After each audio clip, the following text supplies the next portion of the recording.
से फिर मांग रहा है भीख। चलिए बात करेंगे आज उस मुल्क की जो दुनिया की सड़क पर कटोरा लेकर भीख मांग रहा है। अब भीख मांगने से आप समझ ही गए होंगे कि हम किस मुल्क की बात कर रहे हैं। हम बात कर रहे हैं पाकिस्तान की। कभी टैंकों और मिसाइलों की धमकी देने वाला ये देश अब IMF के दरवाजे पर गिड़गिड़ा रहा है, दस्तक दे रहा है। पाकिस्तान की कहानी 1958 से शुरू होती है, जब इसने IMF से पहला कर्ज लिया। तब से अब तक 24 बार कर्ज ले चुका है ये शहर, और 2025 में 25वीं बार कटोरा लेकर फिर हाजिर हो गया है अपनी 25वीं यानी सिल्वर जुबली पूरी करने। सितंबर 2024 में IMF ने $7 बिलियन का बेल आउट दिया, जिसमें $1 बिलियन तुरंत मिल गया उसे।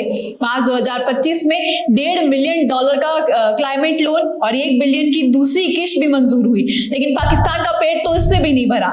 पाकिस्तान की हालत आप जरा देखिए, $350 बिलियन की छोटी सी इकोनॉमी, 240 मिलियन आबादी और विदेशी मुद्रा भंडार सिर्फ $9.5 बिलियन यानी 2 महीने का आयत का ये पैसा। अगले 3 साल में $90 बिलियन की कर्ज चुकाने हैं, लेकिन खजाना तो भैया आपका खाली हो चुका है।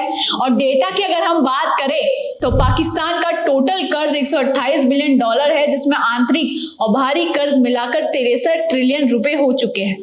2025 में GDP ग्रोथ सिर्फ 2.6% रहने का अनुमान है। वहीं $22 बिलियन का कर्ज चुकाना बाकी है। ऊपर से भारत ने IMF से कह दिया है कि पाकिस्तान को कर्ज देने से पहले जरा सोच लेना, कहीं ये पैसा आतंकवाद और ISA के लिए तो नहीं लिया जा रहा है।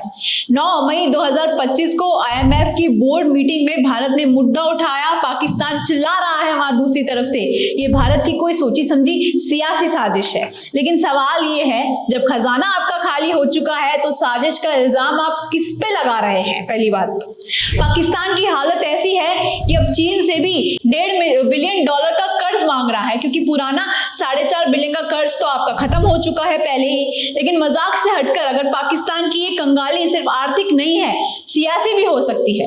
IMF ने शर्त लगाई, भ्रष्टाचार रोको, पारदर्शिता लाओ, लेकिन पाकिस्तान की सरकार के कानों में जू नहीं रहेगी। इन सुधारों को लागू करने से उन्होंने साफ नाकाम कर दिया, मना कर दिया। भारत ने IMF और वर्ल्ड बैंक से कहा, पाकिस्तान को कर्ज देने से पहले उसके आतंकवाद समर्थन की आप जांच कर लेना, कहीं आपका पैसा भी वहां तो नहीं फूका जा रहा है। 9 मई की मीटिंग में भारत का रुख थोड़ा सख्त रहेगा। पाकिस्तान का कटोरा फिर से IMF के दरवाजे पर है। सवाल वही, क्या ये 25वीं बार जो कर्ज है वो आखिरी होगा, या पाकिस्तान की कंगाली का सिलसिला अंत तक चलेगा? क्या शहबाज शरीफ का आखिरी कर्ज वाला दावा हवाई साबित होगा? हम इस सियासी तमाशे पर नजर रखेंगे, क्योंकि पाकिस्तान का ड्रामा कभी खत्म नहीं होता है। खैर, इस मुद्दे पर आपकी क्या राय है हमें कमेंट करके जरूर बताएं, और देखते रहिए राजस्थान वन।